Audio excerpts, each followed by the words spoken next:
یکی از بهترین راه‌های پاکسازی بدن بچه‌ها حنا زدن به کف پاهاست. حنا طبع دوگانه داره، یعنی هم سرد هم گرمه. برای بدنهای طبع سرد گرم عمل میکنه، برای بدنهای طبع گرم سرد عمل میکنه و رسوبات و ناخالصی بدن رو از بدن خارج میکنه. ولی راه استفاده از حنا به این صورته که صبح که از خواب بیدار میشین بسته حنا رو باز میکنین، توی یک ظرفی میریزین. اکثرا 2 تا اشتباه انجام میدن بچه‌ها.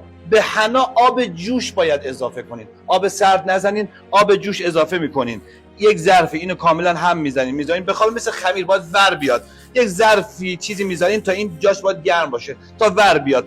بعد از 3 ساعت خوابیدن آماده میشه، یعنی این آماده میشه که شما به کف پاتون بزنین. و یک راه اشتباه دیگه، هرگز شبها به کف پا یا سرتون حنا نزنین، چون طبع شب سرده و اینم سرد مزاجه، سردی بدنتون خیلی زیاد. حالا میریم طریقه استفاده کردنشو با همدیگه امتحان. با ما همراه باشین.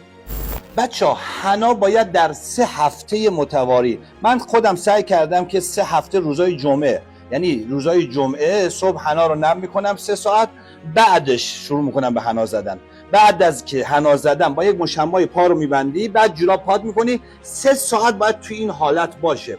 اگر هفته دوم حنا بزنید متوجه میشین که پا به شدت سیاه میشه.